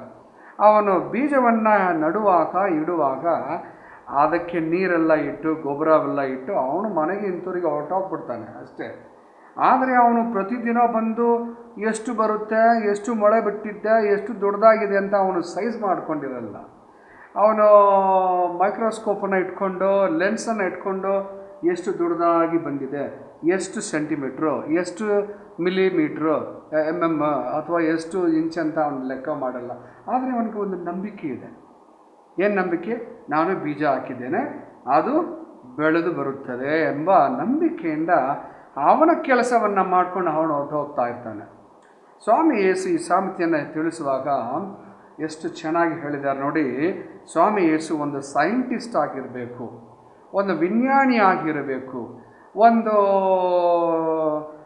ಬಾಟನಿಸ್ಟ್ ಆಗಿರಬೇಕು. ಆದ ಕಾರಣ ಸ್ವಾಮಿ ಯೇಸು ಈ ಮೊದಲನೇ ಸಾಮರ್ಥ್ಯದಲ್ಲಿ ತಿಳಿಸುತ್ತಾರೆ, ದೇವರ ಸಾಮ್ರಾಜ್ಯ, ದೇವರ ರಾಜ್ಯ ಒಂದು ಬಿತ್ತುವವನಿಗೆ ಹೋಲಿಸ್ತದೆ ಎಂದು ತಿಳಿಸುತ್ತಾರೆ. ನಮ್ಮ ಚರ್ಚಲ್ಲಿ ಕೂಡ, ನಮ್ಮ ವೈಟ್ಫೀಲ್ಡ್ ಚರ್ಚಲ್ಲಿ ಕೂಡ, ಲೂರ್ದ್ ಮಾತೆಯ ದೇವಾಲಯದಲ್ಲಿ ಕೂಡ ನಾವು ಒಂದು ದೊಡ್ಡ ಗಾರ್ಡನ್ನ ಇಟ್ಕೊಂಡಿದ್ದೇವೆ. ಆದರೆ ದೊಡ್ಡದಲ್ಲ, ಚಿಕ್ಕದು. ಅದನ್ನು ನಾವು ಅಲ್ಲಿ ಹೋಗಿ 2 ಗಾರ್ಡನರ್ಸ್ನ ಇಟ್ಕೊಂಡು ಆವಾಗ ಮಣ್ಣೆಲ್ಲ ಸ್ವಲ್ಪ ರೆಡಿ ಮಾಡಿ, ತಯಾರು ಮಾಡಿ, ಅದಕ್ಕೆ ಬೀಜ ಹಾಕೋದು, ಚಿಕ್ಕ ಚಿಕ್ಕ ಗಿಡಗಳನ್ನು ತಂದು ನೆಡೋದು, ಅದೆಲ್ಲ ಭಾಳ ಇಂಟ್ರೆಸ್ಟು. ಆವಾಗ ನಾನು ಅಥವಾ ನಮ್ಮ ವಿಚಾರಣೆಯಲ್ಲಿರುವ ಕೆಲವು ಸದಸ್ಯರು ಕೂಡ ಆವಾಗ ಬಂದು ನೋಡೋರು, ಭಾಳ ಚೆನ್ನಾಗಿದೆ ಅಂತ. ಅದಕ್ಕೆ ತೋಟಗಾರರು ಕೆಲಸ ಮಾಡುವಾಗ ನಾನು ಯಾವಾಗಲೂ ನೋಡ್ಕೊಳ್ಳೋದು, ಬೀಜ ಹಾಕಿದ್ದಾನಾ, ಓಕೆ, ಮಣ್ಣೆಲ್ಲ ಸರಿಯಾಗಿ ತಯಾರು ಮಾಡಿದ್ದಾನಾ, ಓಕೆ, ನೀರು ಸರಿಯಾಗಿ ಹಾಕಿದ್ದಾನಾ, ಓಕೆ, ಎಷ್ಟು ಬಂದಿದೆ, ಹೇಗೆ ಚೆನ್ನಾಗಿ ಬರ್ತಾ ಇದೆ, ಅದಕ್ಕೆ ಗೊಬ್ಬರ ಹಾಕಬೇಕು, ಹೊಳ ತುಂಬಿಡ್ತದೆ ಎಂದೆಲ್ಲ ಸರಿಯಾಗಿ ನೋಟ ಮಾಡಿಕೊಂಡು ಅವುಗಳನ್ನು ಗಮನಿಸಿಕೊಂಡು ಬರುವಾಗ ಬರ್ತಾ ಅದು ಫಲವನ್ನು ಕೊಡುವುದನ್ನು ನಾವು ಕಂಡಿದ್ದೇವೆ. ಆ ಫಲವನ್ನು ಕೂಡ ಜನರಿಗೆ ನಾವು ಡಿಸ್ಟ್ರಿಬ್ಯೂಟ್ ಮಾಡಿದ್ದೇವೆ, ಅದನ್ನು ಮಾರಿದ್ದೇವೆ. ಇದು ಒಂದು ಇಂಟ್ರೆಸ್ಟ್, ಇದು ಒಂದು ಹಾಬಿ ಎಂದು ಕೂಡ ನಾವು ಇಟ್ಕೊಳ್ಳಬಹುದು. ಈಗ ಅದೇ ಥರ ಒಂದು ತೋಟಗಾರನು ಬೀಜವನ್ನು ಹಾಕುವಾಗ ಅವನು ಬೀಜ ಹಾಕಿಬಿಟ್ಟು ಎಷ್ಟು ಬರುತ್ತೆ, ಹೇಗೆ ಬರುತ್ತೆ ಅಂತ ನೋಡಲ್ಲ, ಆದರೆ ಗಮನಿಸಿಕೊಳ್ಳುತ್ತಾನೆ. ದೇವರ ಸಾಮ್ರಾಜ್ಯ ಇದೇ ಥರ ಎಂದು ಕರ್ತನಾದ ಯೇಸು ಕ್ರಿಸ್ತರು ನಮಗೆ ಬೋಧಿಸುತ್ತಾರೆ, ತಿಳಿಸುತ್ತಾರೆ. ಈಗ ಮೊದಲನೆಯ ಇದರಲ್ಲಿ ಸಾಮರ್ಥ್ಯದಲ್ಲಿ ನಾವು ತಿಳುವಳಿಕೆಯಲ್ಲಿ ನಾವು ಪಡೆದುಕೊಳ್ಳಬೇಕಾದ್ರೆ ಏನು ಅರ್ಥ ಅಂದರೆ, ಪ್ರತಿಯೊಂದು ಒಳ್ಳೆಯ ಒಳಿತಿಗೆಗೂ ಒಂದು ಹಂಬಲ್ ಬಿಗಿನಿಂಗ್ ಇರುತ್ತದೆ. ಪ್ರಾರಂಭ ಇರುತ್ತದೆ, ಒಳ್ಳೆಯ ಪ್ರಾರಂಭ ಇರುತ್ತದೆ. ಆ ಪ್ರಾರಂಭವನ್ನು ನಾವು ಅಷ್ಟು ಗಮನಿಸ್ಕೊಳ್ಳಲ್ಲ, ನೋಟವಾಗಿ ಇಟ್ಕೊಳ್ಳಲ್ಲ, ಅಷ್ಟು ಕಾನ್ಷಿಯಸ್ ಆಗಿ ನಾವು ನೋಡ್ಕೊಳ್ಳಲ್ಲ. ಈಗ ಮನೆ ಕಟ್ಟೋದಕ್ಕೆ ಅವನು ಮಣ್ಣೆಲ್ಲ ಹಾಕಿದ್ದು ಅದಕ್ಕೆ ಫೌಂಡೇಶನ್ ಹಾಕ್ತಾನೆ, ಅದನ್ನು ನಾವು ಫೌಂಡೇಶನ್ ಹಾಕ್ಬಿಟ್ಟು ಮನೆಗೆ ಹೊರಟೋಗ್ಬಿಡ್ತೇವೆ. ಆಮೇಲೆ ನಾವು ಕಾಸು ಕೊಟ್ಟು ಅವನಿಗೆ ಮೇಸನ್ಗೆ ಅವನಿಗೆ ಕೆಲಸ ಕೊಟ್ಟು ಕಾಂಟ್ರಾಕ್ಟ್ರಿಗೆ ಅವನು ಸ್ವಲ್ಪ ಆ ಕಟ್ಟಡವನ್ನು ಕಟ್ಟಿ ಆಮೇಲೆ ಒಂದು ದಿನ, ಒಂದು 3 ತಿಂಗಳು 6 ತಿಂಗಳಾದಮೇಲೆ ಒಂದು ದೊಡ್ಡ ಮಾಳಿಗೆ ಮನೆ ಬಂದ್ಬಿಡುತ್ತದೆ. ಆವಾಗ ನಮಗೆ ಗೊತ್ತಾಗುತ್ತೆ, ಅಪಾಡ ಎಷ್ಟು ಕಷ್ಟಪಟ್ವಿ ಇದಕ್ಕಂತ. ಆದರೆ ಆ ಕಷ್ಟವನ್ನು ನಾವು ಲೆಕ್ಕ ಮಾಡಲ್ಲ. ಪ್ರತಿದಿನವೂ ನಾನು ಇಷ್ಟು ಕಷ್ಟಪಟ್ಟೆ ಈ ದಿನ ನೋಟಲ್ಲಿ ನಾವು ಬರ್ಕೊಳ್ಳಲ್ಲ. 2ನೇ ದಿನ ಇಷ್ಟು ಕಷ್ಟಪಟ್ಟೆ, 3ನೇ ದಿನ ಇಷ್ಟು ಕಷ್ಟಪಟ್ಟೆ ನಾವು ನೋಡಲ್ಲ. ಅದೇ ರೀತಿಯಲ್ಲಿ ದೇವರ ಸಾಮ್ರಾಜ್ಯ ಕೂಡ ಅದರ ಬೆಳವಣಿಗೆ ಹೇಗಿರುತ್ತೆ ಅಂದರೆ ಅದು ಒಂದು ರಹಸ್ಯವಾಗಿ, ಆಂಗ್ಲ ಭಾಷೆಯಲ್ಲಿ ಹೇಳಬೇಕಾದ್ರೆ ಇಟ್ಸ್ ಎ ವೆರಿ ಸಟಲ್, ಕಣ್ಣಿಗೆ ಕಾಣದು. ದೇವರ ಸಾಮ್ರಾಜ್ಯದ ಬೆಳವಣಿಗೆ ಕಣ್ಣಿಗೆ ಕಾಣದು. It is not visible, but there is a growth. ಒಂದು ಬೆಳವಣಿಗೆ ಇರುತ್ತದೆ. ಆ ಬೆಳವಣಿಗೆಯಲ್ಲಿ ಅದು ದೊಡ್ಡದಾಗಿ ಬಂದಾಗ ನಮಗೆ ಫಲ ಕೊಡುತ್ತದೆ. ಇದು ಮೊದಲನೆಯ ಸಾಮತಿ. ಈ ಸಾಮತಿಗೆ ಇನ್ನೊಂದು ಉದಾಹರಣೆ ಹೇಳಬೇಕಾದ್ರೆ, ಮೊದಲನೆಯ ಶತಮಾನದಲ್ಲಿ ಧರ್ಮಸಭೆ ಬೆಳೆದು ಬರುವ ಸಮಯದಲ್ಲಿ, ಮೊದಲನೆಯ ಶತಮಾನದಲ್ಲಿ ಸಂತ ಪೌಲರು, ಪೇತ್ರರು ಮತ್ತು ಇತರ ಶಿಷ್ಯರುಗಳು ಎಲ್ಲ ಕಡೆ ಹೋಗಿ ಯೇಸು ಸ್ವಾಮಿಯನ ಮಾತನ್ನು, ಪ್ರಬೋಧನೆಯನ್ನು ಬೀಜವಾಗಿ ಅದನ್ನು ಬಿಟ್ಟುಬಿಟ್ಟು ಅವರು ಮೃತರಾಗಿ ಹೋಗ್ಬಿಟ್ರು. ಆದರೆ ಆ ಮಣ್ಣಿಂದ ಬಿದ್ದ ಆ ಯಾವುದು ಮಣ್ಣು, ಮನುಷ್ಯನ ಜೀವ ಎಂಬ ಮಣ್ಣಲ್ಲಿ ದೇವರ ವಾಕ್ಯ ಎಂಬ ಬೀಜ, ಸಂತರು ಅವರ ರಕ್ತ ಎಂಬ ನೀರಿನಿಂದ ಆ ಗಿಡ ಮೊಳೆದು ಬಂದು ಮೊಳೆ ಬಿಟ್ಟು ಎಲೆ ಬಿಟ್ಟು ದೊಡ್ಡದಾಗಿ ಈಗ ಒಂದು ಆಳಮರವಾಗಿ ಆಗಿರುತ್ತದೆ. ಪ್ರಿಯ ಸಹೋದರ ಸಹೋದರಿಯರೇ, it's like A banyan tree, but the banyan tree had R has its humble beginning. ಒಂದು ಚಿಕ್ಕ ಪ್ರಾರಂಭ. ಆ ಪ್ರಾರಂಭ ಕಷ್ಟವಾಗಿರ್ಬೋದು, ಸುಂದರವಾಗಿರ್ಬೋದು, ಅಥವಾ ಸಹಿಯಾಗಿರ್ಬೋದು, ಅಥವಾ ಕಹಿಯಾಗಿ ಕೂಡ ಇರ್ಬೋದು. But there is a beginning and there is a humble beginning. ಧರ್ಮಸಭೆಗೆ ಕೂಡ, ದೇವರ ಸಾಮ್ರಾಜ್ಯಕ್ಕೆ ಕೂಡ ಈ ಥರ ಒಂದು ಪ್ರಾರಂಭ. ಆ ಮೊದಲನೆಯ, 2ನೆಯ, 3ನೆಯ ಶತಮಾನಗಳಲ್ಲಿ ಸಂತರು, ಕ್ರೈಸ್ತರು, ಯೇಸುವಿನ ಸದಸ್ಯರು ತಮ್ಮ ಪ್ರಾಣವನ್ನು ಕೊಟ್ಟಿಲ್ಲದೆ ಹೋದರೆ, ತಮ್ಮ ರಕ್ತವನ್ನು ಸುರಿಸಿಲ್ಲದೆ ಹೋದರೆ ಇಷ್ಟು ದೊಡ್ಡದಾಗಿ ನಾವು ಧರ್ಮಸಭೆಯನ್ನು ಕಾಣಕ್ಕಿಲ್ಲ. ಆದ್ದರಿಂದ ಪ್ರಿಯ ಸಹೋದರ ಸಹೋದರರೇ, ಇದನ್ನು ನಾವು ಸರಿಯಾಗಿ ಅರ್ಥ ಮಾಡಿಕೊಳ್ಳೋಣ. 2ನೆಯ ಸಾಮತಿಯಲ್ಲಿ ಸ್ವಾಮಿ ಯೇಸು ಜನರ ಸಾಧಾರಣ ಜೀವನದಲ್ಲಿ ಅಡಿಗೆ ಮನೆಯಲ್ಲಿ ಅವರು ಏನು ಉಪಯೋಗಿಸ್ತಾ ಇದ್ರು ಅದನ್ನೇ ಅವರು ತೆಗೆದುಕೊಂಡು ಜನರಿಗೆ ತಿಳಿಸ್ತಾ ಇದ್ರು. Another small story. ಈ ಎರಡೂ ಒಂದೇ ಥರ ಇರುತ್ತದೆ, ಆದರೆ ಸ್ವಲ್ಪ ಡಿಫ್ರೆನ್ಸ್ ಕಾಣಬಹುದು. ಏನಂದರೆ, ಸಾಸಿವೆ ಕಾಳು.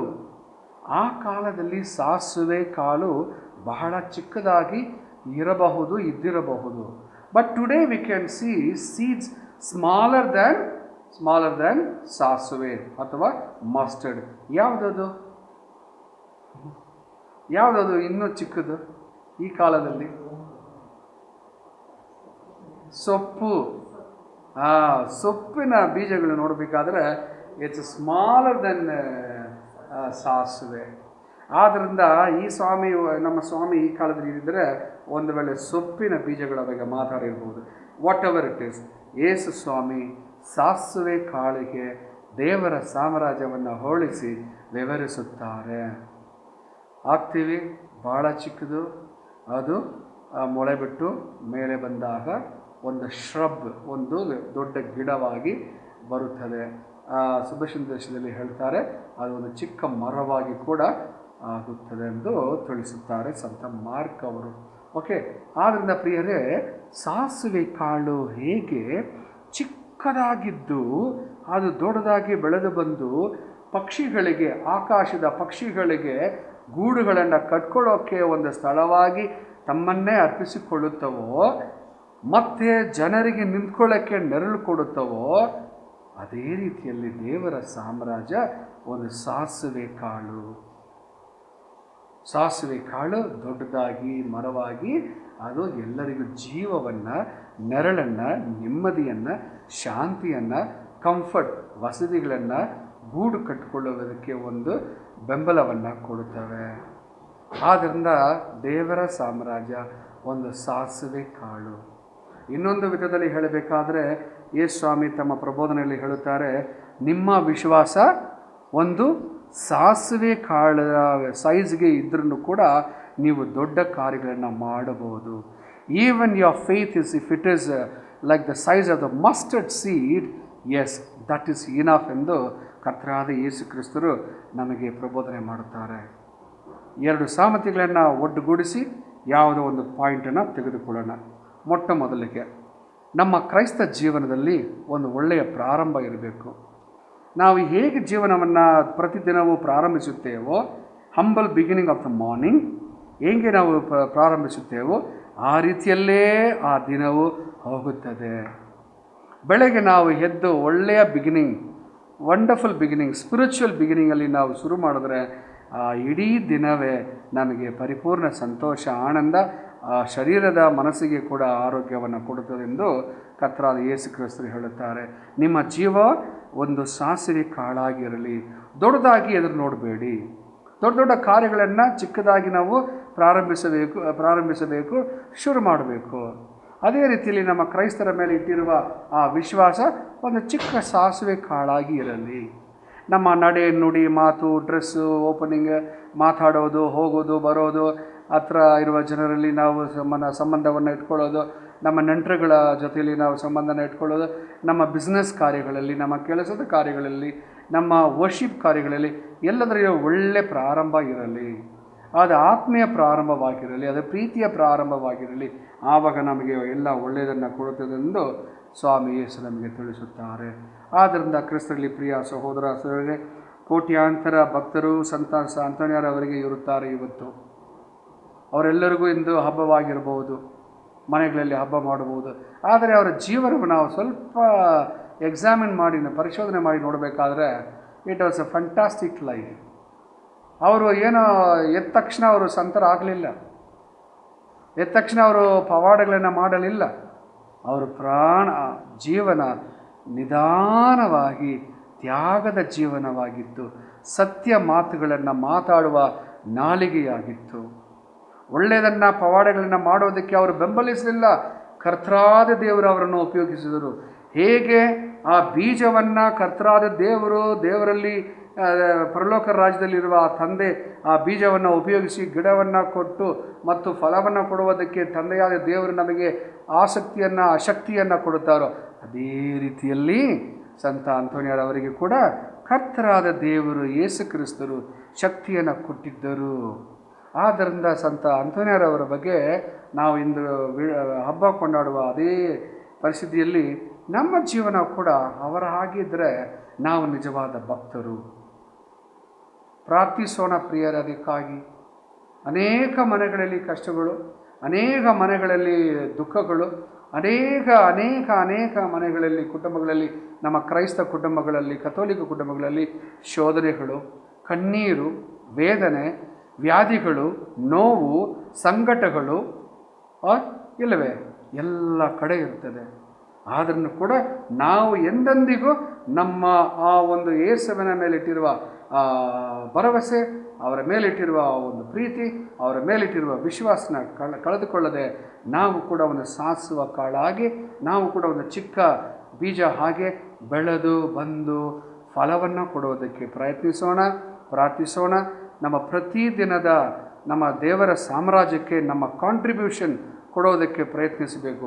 ಈ ಕಾಂಟ್ರಿಬ್ಯೂಷನ್ ಎಂದು ಹೇಳೋದಾದರೆ ಹಣಕಾಸು, ಸಂಪತ್ತು, ಸಿರಿ ಸಂಪತ್ತುಗಳಲ್ಲ, ನಮ್ಮ ಜೀವನವೇ ಒಂದು ಕಾಂಟ್ರಿಬ್ಯೂಷನ್ ಆಗಿರಬೇಕು. ನಮ್ಮ ಜೀವನದ ರೀತಿ, the way of our Christian commitment and life should be like ದೇವರ ಸಾಮ್ರಾಜ್ಯಕ್ಕೆ ಒಂದು ಕಾಂಟ್ರಿಬ್ಯೂಷನ್ ಮಾಡುವ ಹಾಗೆ ಇದ್ದರೆ ನಿಜವಾಗಿಯೂ ಇನ್ನೂ ಹೇರಾಳವಾದ ಜನರಿಗೆ ಯೇಸು ಬಗ್ಗೆ, ಸ್ವಾಮಿ ಯೇಸುರ ಬಗ್ಗೆ, ಅವರ ಸಾಮ್ರಾಜ್ಯ ಬಗ್ಗೆ ನಮಗೆ ತಿಳಿಸೋದಕ್ಕೆ ಆಗುತ್ತೆ. ಪ್ರಾರ್ಥಿಸೋಣ. ಕರುಣಾಳ ದೇವರ ಈ ಬೆಳಕಿನ ಸಮಯದಲ್ಲಿ ನಿಮ್ಮನ್ನು ಆರಾಧಿಸಿ ಸ್ತುತಿಸುತ್ತೇವೆ, ಮಹಿಮೆಪಡಿಸುತ್ತೇವೆ. ಆ ಕಾಳು ಹೇಗೆ ನಮ್ಮ ಕಣ್ಣಿಗೆ ಕಾಣದೆ ಬೆಳೆದು ಬಂದು ಫಲ ಕೊಡುತ್ತವೋ ಅದೇ ರೀತಿಯಲ್ಲಿ ಕೊಡುತ್ತದೋ ಅದೇ ರೀತಿಯಲ್ಲಿ ನಾವು ಕೂಡ ಸ್ವಾಮಿ ಯೇಸುವೆ ನಮ್ಮ ಜೀವನದಲ್ಲಿ ನಾವು ಕೂಡ ದಿನನಿತ್ಯ ಜೀವನದಲ್ಲಿ ಒಂದು ಕಾಲ ಆಗಿ ಅಥವಾ ಒಂದು ಸಾಸಿವೆ ಕಾಳಾಗಿ ಬೀಜವಾಗಿ ನಾವು ಬೆಳೆದು ಬಂದು ಸಮಾಜಕ್ಕೆ, ಸಾಮ್ರಾಜ್ಯಕ್ಕೆ, ಕ್ರೈಸ್ತರ ಸಾಮ್ರಾಜ್ಯಕ್ಕೆ, ಮಾನವ ಸಾಮ್ರಾಜ್ಯಕ್ಕೆ ನಿಮ್ಮ ಹೆಸರಲ್ಲಿ ಫಲ ಕೊಡುವಂತೆ ನಮಗೆ ಶಕ್ತಿಯನ್ನು ದಯಪಾಲಿಸಿರಿ. ನಮ್ಮ ವಿಶ್ವಾಸವನ್ನು ದೃಢಪಡಿಸಿರಿ.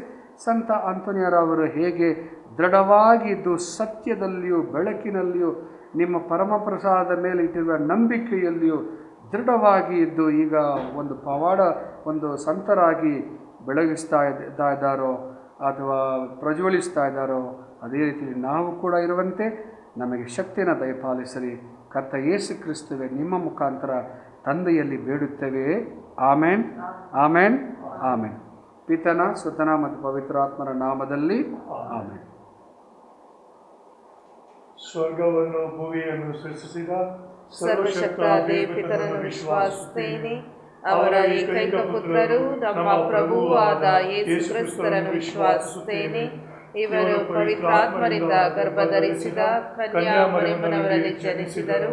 ಪೋಂತಿಯಸ್ ಪಿಲಾತನ ಅಧಿಕಾರದಲ್ಲಿ ಯಾತನೆಯನ್ನು ಅನುಭವಿಸಿ ಶಿಲುಬೆಗೆ ಏರಿಸಲ್ಪಟ್ಟು ಮೃತರಾಗಿ ಸಮಾಧಿ ಮಾಡಲ್ಪಟ್ಟರು. ಪಾತಾಳಕ್ಕಿಳಿದು ಮೂರನೆಯ ದಿನ ಮೃತರ ಮಧ್ಯದಿಂದ ಪುನರ್ಜೀವಂತರಾಗಿ ಎದ್ದರು. ಸ್ವರ್ಗಕ್ಕೆ ಏರಿ ಸರ್ವಶಕ್ತ ದೇವಪಿತನ ಬಲಗಡೆಯಲ್ಲಿ ಆಸೀನರಾಗಿದ್ದಾರೆ. ಅಲ್ಲಿಂದ ಜೀವಂತರಿಗೂ ಮೃತರಿಗೂ ತೀರ್ಪು ಕೊಡಲು ಬರುವರು. ಪವಿತ್ರಾತ್ಮರನ್ನು ವಿಶ್ವಾಸಿಸುತ್ತೇನೆ. ಪವಿತ್ರ ಕಥೋಲಿಕ ಧರ್ಮಸಭೆಯನ್ನು, ಸಂತರ ಅನ್ಯೋನ್ಯತೆಯನ್ನು ವಿಶ್ವಾಸಿಸುತ್ತೇನೆ. ಪಾಪ ಪರಿಹಾರವನ್ನು ವಿಶ್ವಾಸಿಸುತ್ತೇನೆ. ಮೃತರ ಪುನರುತ್ಥಾನವನ್ನು ವಿಶ್ವಾಸಿಸುತ್ತೇನೆ. ನಿತ್ಯ ಜೀವವನ್ನು ವಿಶ್ವಾಸಿಸುತ್ತೇನೆ. ಆಮೆನ್. ಪ್ರಿಯ ಸಹೋದರ ಸಹೋದರಿಯರೇ, ನಮ್ಮ ದೇವರಿಂದ ನಾವು ಪಡೆದಿರುವ ವರದಾನಗಳಿಗಾಗಿ ಅವರನ್ನು ಕೊಂಡಾಡಲು ನಾವಿಲ್ಲಿ ಒಂದಾಗಿ ನೆರೆದಿದ್ದೇವೆ. ಅವರು ಆಳಿಸಲು ಯೋಗ್ಯವಾದಂತಹ ಪ್ರಾರ್ಥನೆಗಳನ್ನು ನಮ್ಮಲ್ಲಿ ಪ್ರೇರೇಪಿಸಲು ಎಂದು ಯಾಚಿಸೋಣ. ನಿಮ್ಮ ಉತ್ತರ: ಓ ದೇವರೇ, ನಮ್ಮ ಮೊರೆಯನು ಆಲಿಸಿರಿ. ಓ ದೇವರೇ, ನಮ್ಮ ಮೊರೆಯನು ಆಲಿಸಿರಿ. ಧರ್ಮಸಭೆಯನ್ನು ಮುನ್ನಡೆಸುವ ಜವಾಬ್ದಾರಿಯನ್ನು ವಹಿಸಿಕೊಂಡಿರುವ ಪೋಪ್ ಫ್ರಾನ್ಸಿಸ್, ನಮ್ಮ ಮಹಾಧರ್ಮಾಧ್ಯಕ್ಷರು, ಎಲ್ಲ ಧರ್ಮಾಧ್ಯಕ್ಷರುಗಳು ಹಾಗೂ ಗುರುಗಳಿಗಾಗಿ ಪ್ರಾರ್ಥಿಸೋಣ. ದೇವರ ಮಂದೆಯನ್ನು ವಿಶ್ವಾಸದಿಂದ ತುಂಬಿ ಅವರ ಸಾಮ್ರಾಜ್ಯವನ್ನು ಎಲ್ಲೆಡೆ ಹರಡಲು ಬೇಕಾದ ವರಗಳನ್ನು ದೇವರು ಇವರಿಗೆ ಹೇರಳವಾಗಿ ಕರುಣಿಸಲೆಂದು ಪ್ರಾರ್ಥಿಸೋಣ. ಓ ದೇವರೇ, ನಮ್ಮ ಮೊರೆಯನು ಆಲಿಸಿರಿ. ದೇಶದ ಸಕಲ ಮುಖಂಡರಿಗಾಗಿ ಹಾಗೂ ರಾಜಕೀಯ ಅಧಿಕಾರದಲ್ಲಿರುವವರಿಗಾಗಿ ಪ್ರಾರ್ಥಿಸೋಣ. ದೇಶದ ಎಲ್ಲ ಪ್ರಜೆಗಳನ್ನು ದೇವರ ಮಕ್ಕಳಂತೆ ಕಂಡು ಭೇದ ಭಾವವಿಲ್ಲದೆ ಆರ್ಥಿಕ, ಮಾನಸಿಕ ಹಾಗೂ ಸಾಮಾಜಿಕ ಸಮಾನತೆಯತ್ತ ದೇಶವನ್ನು ಮುನ್ನಡೆಸಲು ಬೇಕಾದ ಒಳ್ಳೆಯ ಮನಸ್ಸು ಹಾಗೂ ಶಕ್ತಿಯನ್ನು ಪ್ರೀತಿಮಯ ದೇವರು ಇವರಿಗೆ ನೀಡಲೆಂದು ಪ್ರಾರ್ಥಿಸೋಣ. ಓ ದೇವರೇ, ನಮ್ಮ ಮೊರೆಯನು ಆಲಿಸಿರಿ. ಪ್ರಭು ಯೇಸು ಪ್ರಾರಂಭಿಸಿದ ದೇವರ ಸಾಮ್ರಾಜ್ಯಕ್ಕೆ ಸೇರಿದ ಎಲ್ಲ ಕ್ರೈಸ್ತ ಭಕ್ತಾದಿಗಳಿಗಾಗಿ ಪ್ರಾರ್ಥಿಸೋಣ. ಎಲ್ಲ ರೀತಿಯ ಶೋಧನೆಗಳನ್ನು ಜಯಿಸಿ ಸತ್ಸಂಬಂಧ, ಶಾಂತಿ, ಸಮಾಧಾನ ಮತ್ತು ಸಂತೋಷದ ಜೀವನವನ್ನು ನಡೆಸಲು ಬೇಕಾದ ವರದಾನಗಳನ್ನು ದಯಾಮಯ ದೇವರು ನಮಗೆ ಕರುಣಿಸಲೆಂದು ಪ್ರಾರ್ಥಿಸೋಣ. ಓ ದೇವರೇ, ನಮ್ಮ ಮೊರೆಯನ್ನು ಆಲಿಸಿರಿ. ವಿಶ್ವದ ಸಕಲ ಜನತೆಗಾಗಿ ಪ್ರಾರ್ಥಿಸೋಣ. ಎಲ್ಲ ರೀತಿಯ ರೋಗ ರುಜಿನಗಳಿಂದ ನರಳುತ್ತಿರುವವರಿಗೆ ಸೌಖ್ಯದಾಯಕ ಸ್ಪರ್ಶವನ್ನು ನೀಡಿ ಎಲ್ಲರನ್ನೂ ದೈಹಿಕ, ಮಾನಸಿಕ ಹಾಗೂ ಆಧ್ಯಾತ್ಮಿಕ ಶಕ್ತಿ ಮತ್ತು ಚೈತನ್ಯದಿಂದ ತುಂಬಲೆಂದು ಪ್ರಾರ್ಥಿಸೋಣ. ಓ ದೇವರೇ, ನಮ್ಮ ಮೊರೆಯನ್ನು ಆಲಿಸಿರಿ. ನಮ್ಮ ಸ್ವಂತ ಕೋರಿಕೆಗಳಿಗಾಗಿ ಮೌನವಾಗಿ ಪ್ರಾರ್ಥಿಸೋಣ.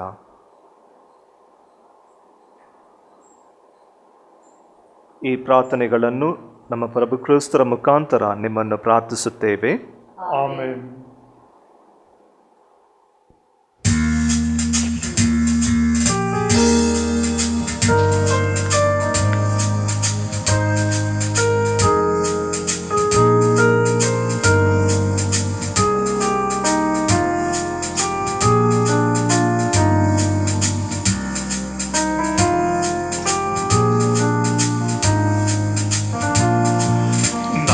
ಅರ್ಪಿಸುವ ಈ ಪ್ರೇಮಾಂಜಲಿ, ನಾ ಹಾಡುವ ಈ ಗೀತಾಂಜಲಿ, ನಿನಗೆ ನೀಡುವ ಈ ಪುಷ್ಪಾಂಜಲಿ, ನನ್ನನ್ನೇ ಅರ್ಪಿಸುವೆನು ನಿನ್ನ ಚರಣದಲ್ಲಿ.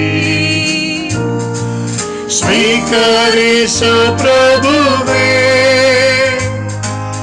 ಈ ನನ್ನ ಜೀವನ, ಪಾವನಗೊಳಿಸು ನೀ ಬಾಳಿನ ಈ ಪಯಣ, ಬಾಳಿನ ಈ ಪಯಣ, ಬಾಳಿನ ಈ ಪಯಣ. ನಾ ನೀಡುವ ಪ್ರೇಮದ ಈ ಅರ್ಪಣೆ, ನಿನಗೆ ನನ್ನ ಸಮರ್ಪಣೆ, ನಿನಗೆ ನನ್ನನ್ನೇ ಅರ್ಪಿಸುವಂತೆ ಮಾಡು ನನ್ನನ್ನೇ ಓ ಗುರುವೇ. ಸ್ವೀಕರಿಸು ಪ್ರಭುವೇ ಈ ನನ್ನ ಜೀವನ, ಪಾವನಗೊಳಿಸು ನೀ ಬಾಳಿನ ಈ ಪಯಣ, ಬಾಳಿನ ಈ ಪಯಣ, ಬಾಳಿನ ಈ ಪಯಣ. ಸಹೋದರ ಸಹೋದರಿಯರೇ, ನನ್ನ ಮತ್ತು ನಿಮ್ಮ ಬಲಿಯು ಸರ್ವಶಕ್ತ ಪಿತನಾದ ದೇವರಿಗೆ ಅಂಗೀಕೃತವಾಗುವಂತೆ ಪ್ರಾರ್ಥಿಸಿರಿ. ಪ್ರಭು ತಮ್ಮ ನಾಮದ ಸ್ತುತಿ ಹಾಗೂ ಮಹಿಮೆಗಾಗಿಯೂ ನಮ್ಮ ಮತ್ತು ತಮ್ಮ ಇಡೀ ಪವಿತ್ರ ಧರ್ಮಸಭೆಯ ಒಳಿತಿಗಾಗಿಯೂ ಈ ಬಲಿಯನ್ನು ನಿಮ್ಮ ಕರಗಳಿಂದ ಸ್ವೀಕರಿಸಲಿ. ಪ್ರಭು, ನಾವು ಇಲ್ಲಿ ತಂದಿರುವ ಕಾಣಿಕೆಗಳ ಮೂಲಕ ನೀವು ಮಾನವ ಸ್ವಭಾವದ ಇಮ್ಮಡಿ ಅಗತ್ಯಗಳನ್ನು ಪೂರೈಸುತ್ತೀರಿ, ಆಹಾರದಿಂದ ನಮ್ಮನ್ನು ಪೋಷಿಸುತ್ತೀರಿ ಹಾಗೂ ನಿಮ್ಮ ಸಂಸ್ಕಾರದಿಂದ ನಮ್ಮನ್ನು ಪುನಶ್ಚೇತನಗೊಳಿಸುತ್ತೀರಿ.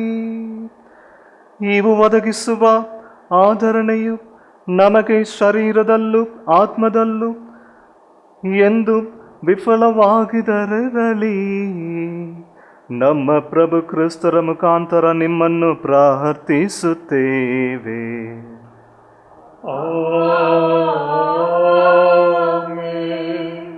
ಪ್ರಭು ನಿಮ್ಮೊಡನೆ ಇರಲಿ. ನಿಮ್ಮ ನಿಮ್ಮೊಡನೆಯೂ ಇರಲಿ. ನಿಮ್ಮ ಹೃದಯಗಳನ್ನು ಮೇಲಕ್ಕೆತ್ತಿರಿ. ಪ್ರಭುವಿನ ಕಡೆಗೆ ಎತ್ತಿದೇವೆ. ನಮ್ಮ ಪ್ರಭು ದೇವರಿಗೆ ಕೃತಜ್ಞತೆಯನ್ನು ಸಲ್ಲಿಸೋಣ.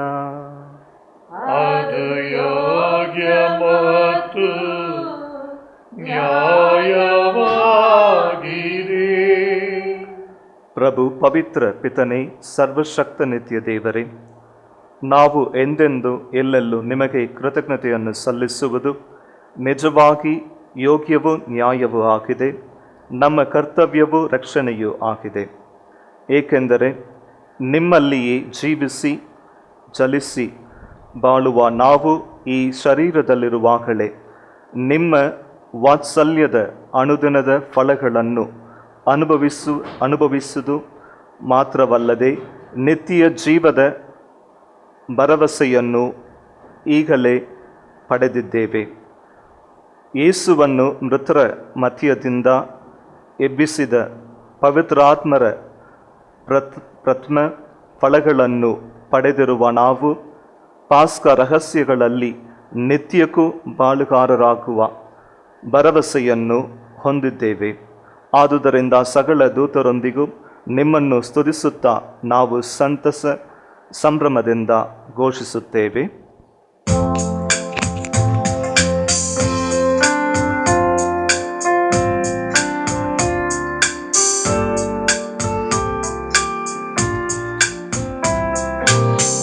ಪರಿಶುದ್ಧನಾದ ಪರಮನಿಗೆ ಜಯಘೋಷ ಮಾಡೋಣ.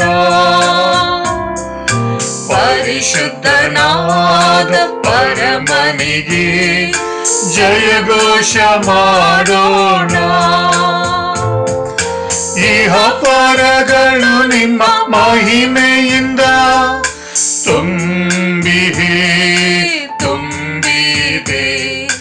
ಮಹೋನ್ನತದಲ್ಲಿ ಹೋಸಾನ ಹೋಸಾನ.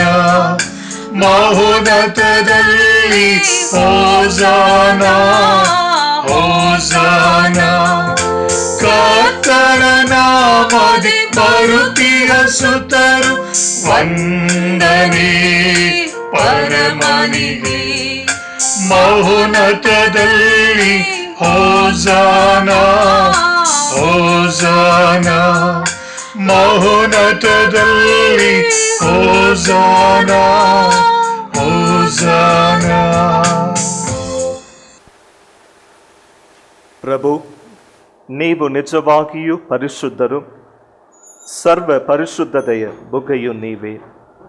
ಈ ಕೊಡುಗೆಗಳ ಮೇಲೆ ನಿಮ್ಮ ಪವಿತ್ರಾತ್ಮರನ್ನು ಹಿಬ್ಬಣಿಯಂತೆ ಸುರಿಸಿ ಪಾವನಗೊಳಿಸಿರೆಂದು ಪ್ರಾರ್ಥಿಸುತ್ತೇವೆ. ನಮಗಿವು ನಮ್ಮ ಪ್ರಭು ಯೇಸು ಕ್ರಿಸ್ತರ ಶರೀರ ಮತ್ತು ರಕ್ತವಾಗುವಂತೆ ಮಾಡಿರಿ.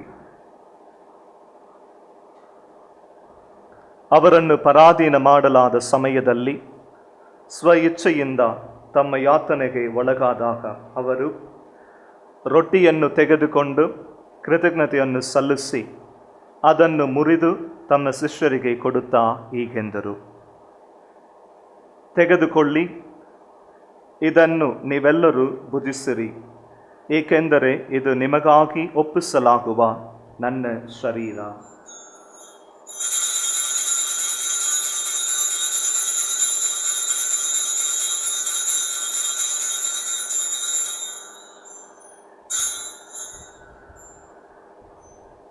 ಅಂತೆಯೇ ಭೋಜನದ ಅಂತ್ಯದಲ್ಲಿ ಅವರು ಪಾನಪಾತ್ರೆಯನ್ನು ತೆಗೆದುಕೊಂಡು ಮತ್ತೊಮ್ಮೆ ನಿಮಗೆ ಕೃತಜ್ಞತೆಯನ್ನು ಸಲ್ಲಿಸಿ ತಮ್ಮ ಶಿಷ್ಯರಿಗೆ ಕೊಡುತ್ತಾ ಹೀಗೆಂದರು: ತೆಗೆದುಕೊಳ್ಳಿ ಮತ್ತು ಇದರಿಂದ ನೀವೆಲ್ಲರೂ ಪಾನ ಮಾಡಿರಿ, ಏಕೆಂದರೆ ಇದು ಹೊಸ ಮತ್ತು ಅನಂತ ಒಡಂಬಡಿಕೆಯ ನನ್ನ ರಕ್ತದ ಪಾತ್ರೆ. ಈ ರಕ್ತವು ನಿಮ್ಮ ಮತ್ತು ಅನೇಕರ ಪಾಪಗಳ ಪರಿಹಾರಕ್ಕಾಗಿ ಸುರಿಸಲಾಗುವುದು. ಇದನ್ನು ನನ್ನ ಸ್ಮರಣೆಗಾಗಿ ಮಾಡಿರಿ.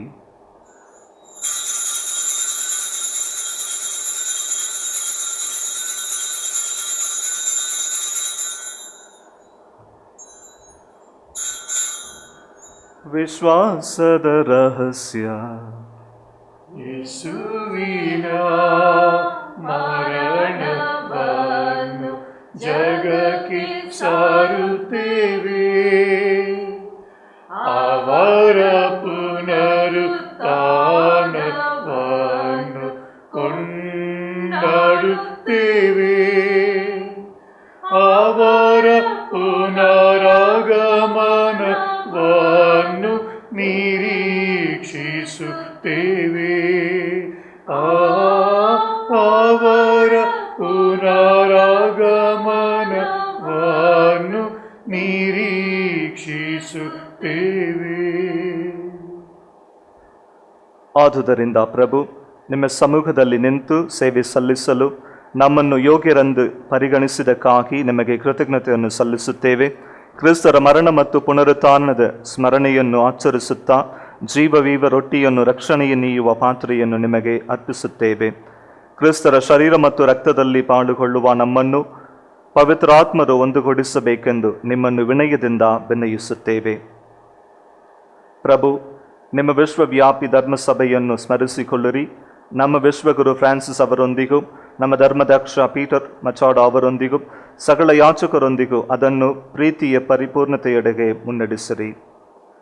ಪ್ರಭು, ಪುನರುತ್ಥಾನದ ನಿರೀಕ್ಷೆಯಲ್ಲಿ ವಿಶ್ರಮಿಸುತ್ತಿರುವ ಮೃತರಾದ Appaji Shantarayalu, Jacqueline Rayalu, Amalanathan James, Francis, Margaret, Arogya Mary, Vasantha Maria, George, father Amala Joseph, Wilfred Joseph, Jayaraj ಮತ್ತು ನಮ್ಮ ಸಹೋದರ ಸಹೋದರಿಯರನ್ನು ನಿಮ್ಮ ದಯೆಯಲ್ಲಿ ಮೃತರಾದ ಎಲ್ಲರನ್ನು ಸ್ಮರಿಸಿಕೊಳ್ಳಿರಿ. ಅವರನ್ನು ನಿಮ್ಮ ಸಮೂಹದ ಪ್ರಭೆಗೆ ಬರಮಾಡಿರಿ. ನಮ್ಮ ಮೇಲೆ ದಯೆ ತೋರಿರಿ. ದೇವಮಾತೆ ಪೂಜ್ಯ ಕನ್ಯಾ ಮರಿಯಮ್ಮನವರೊಂದಿಗೂ ಆಕೆಯ ಪತಿ ಸಂತ ಜೋಸೆಫರೊಂದಿಗೂ ಪುಣಿತ ಪ್ರೇಷಿತರೊಂದಿಗೂ ಎಲ್ಲ ಕಾಲಗಳಲ್ಲಿ ನಿಮ್ಮ ಮೆಚ್ಚುಗೆಗೆ ಪಾತ್ರರಾದ ಸಕಲ ಸಂತರೊಂದಿಗೂ ನಾವು ನಿತ್ಯ ಜೀವದಲ್ಲಿ ಸಹಭಾಗಿಗಳಾಗಿ ನಿಮ್ಮನ್ನು ಸ್ತುತಿಸಿ ಮಹಿಮೆ ಪಡಿಸುವಂತೆ ನಿಮ್ಮ ಪುತ್ರ ಯೇಸು ಕ್ರಿಸ್ತರ ಮುಖಾಂತರ ಪ್ರಾರ್ಥಿಸುತ್ತೇವೆ.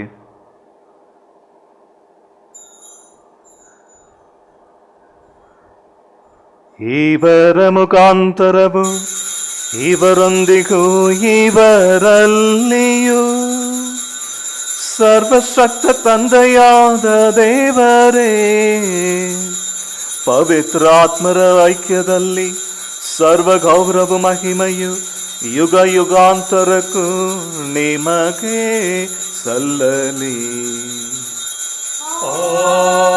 ಆಮೆನ್, ಆಮೆನ್, ಆಮೆನ್.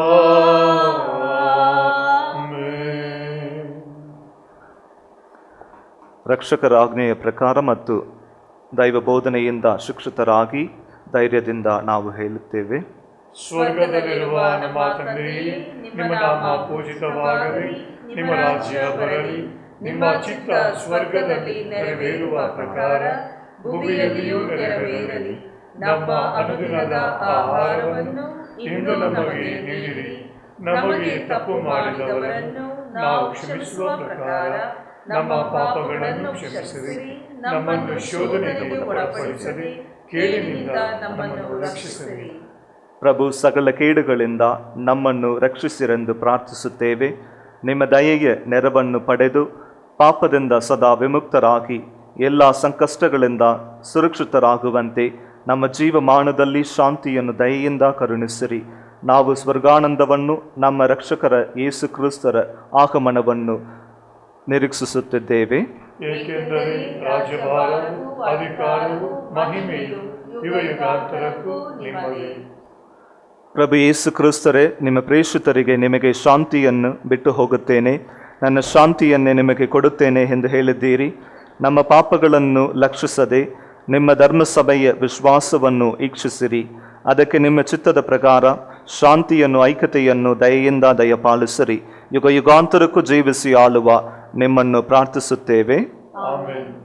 ಪ್ರಭುವಿನ ಶಾಂತಿ ಸದಾ ನಿಮ್ಮಲ್ಲಿರಲಿ, ನಿಮ್ಮ ಆತ್ಮದೊಡನೆಯೂ ಇರಲಿ. ಪರಸ್ಪರ ಶಾಂತಿಯನ್ನು ಕೋರೋಣ.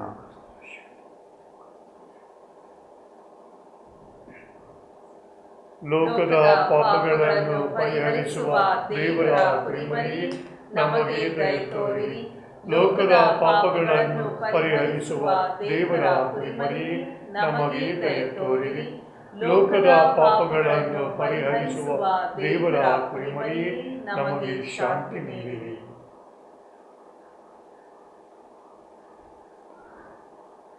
ಇಗೋ ದೇವರ ಕುರಿಮರಿ, ಇಗೋ ಇವರೇ ಲೋಕದ ಪಾಪಗಳನ್ನು ಪರಿಹರಿಸುವವರು.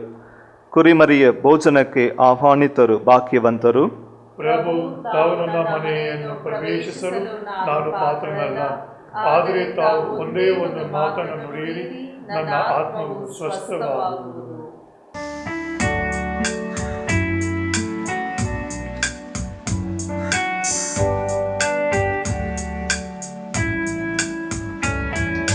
ಬನ್ನಿರಿ ಭುಜಿಸಿರಿ ನನ್ನ ಶರೀರ, ಬನ್ನಿರಿ ಕುಡಿಯಿರಿ ನನ್ನಯ ರಕ್ತ.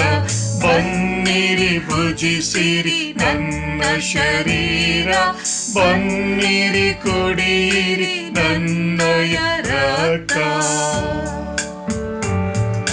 ಮಾಂಸವ ಎನ್ನಯ ಭುಜಿಸುವ ನೀವು, ನಿತ್ಯವು ಎನ್ನೊಳು ನೆಲೆಸುವಿರಿ.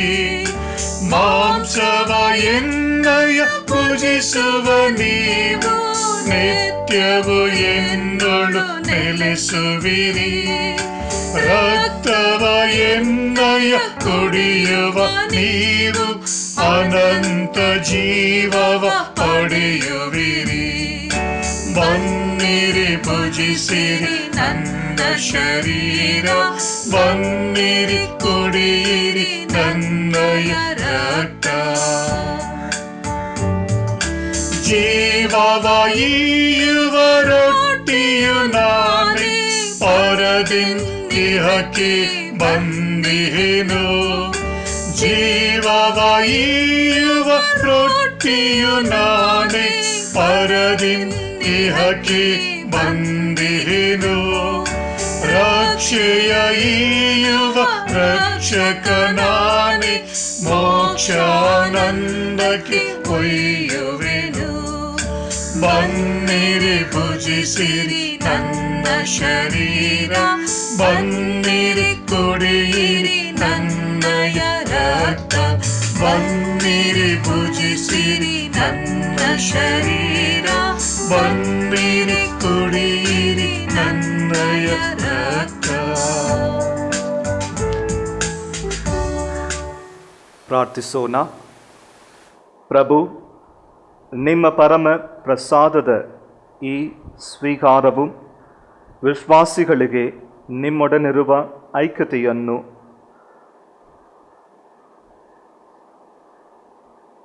ಮುನ್ಸೂಚನೆಯಂತೆ ನಿಮ್ಮ ಧರ್ಮಸಭೆಯಲ್ಲಿಯೂ ಐಕ್ಯತೆಯನ್ನು ತರಲಿ. ನಮ್ಮ ಪ್ರಭು ಕ್ರಿಸ್ತರ ಮುಖಾಂತರ ನಿಮ್ಮನ್ನು ಪ್ರಾರ್ಥಿಸುತ್ತೇವೆ. ಆಮೆನ್. ಪ್ರಭು ನಿಮ್ಮೊಡನೆ ಇರಲಿ. ನಿಮ್ಮ ಆತ್ಮದೊಡನೆಯೂ ಇರಲಿ. ಸರ್ವಶಕ್ತ ದೇವರಾದ ಪಿತಾ ಮತ್ತು ಸುತ ಮತ್ತು ಪವಿತ್ರಾತ್ಮರು ನಿಮ್ಮನ್ನು ಆಶೀರ್ವದಿಸಲಿ. ಆಮೆನ್. ಹೋಗಿ ಬನ್ನಿ, ಬಲಿಯರ್ಪಣೆ ಮುಗಿಯಿತು. ದೇವರಿಗೆ ಕೃತಜ್ಞತೆ ಸಲ್ಲಲಿ.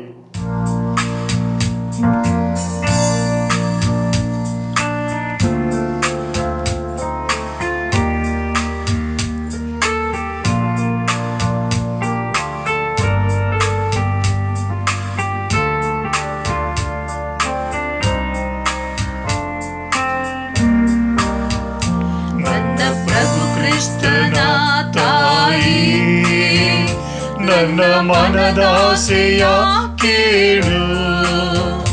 ನಿನ್ನ ನೆರವಿಲ್ಲದೆ, ನಿನ್ನ ಒಲವಿಲ್ಲದೆ ನನ್ನ ಬದುಕಿಲ್ಲಿದೆ ಹೇಳು. ನನ್ನ ಪ್ರಭು ಕ್ರಿಸ್ತನ ತಾಯಿ, ನನ್ನ ಮನದಾಸೆಯ ಕೇಳು. ನಿನ್ನ ನೆರವಿಲ್ಲದೆ, ನಿನ್ನ ಒಲವಿಲ್ಲದೆ ನನ್ನ ಬದುಕೆಲ್ಲಿದೆ ಹೇಳು. ನಮೋ ನಮೋ ಮರಿಯಾ, ನಮೋ ನಮೋ ಮರಿಯಾ, ನಮೋ ನಮೋ ನಮೋ ನಮೋ ನಮೋ ನಮೋ ಮರಿಯಾ,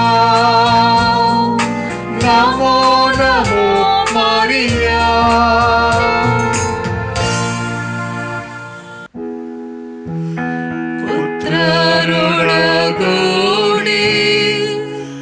ಅರಸೆ ಮಾನುತ್ತಾಯಿ. ಪವಿತ್ರ ಶಿಲುಬೆಯ ಗುರುತಿನ ಮೂಲಕ ನಮ್ಮ ವೈರಿಗಳಿಂದ ನಮ್ಮನ್ನು ರಕ್ಷಿಸಿರಿ. ನಮ್ಮ ಸರ್ವೇಶ್ವರ ಪಿತನ ಸುತನ ಮತ್ತು ಪವಿತ್ರಾತ್ಮರ ನಾಮದಲ್ಲಿ ಆಮೇನ್. ಯೇಸುವೆ ನಮ್ಮ ಪ್ರಭು, ಇಂದಿಗೂ ಎಂದೆಂದಿಗೂ ಇಂದಿಗೂ ಎಂದೆಂದಿಗೂ ಯೇಸುವೇ ನಮ್ಮ ಪ್ರಭು.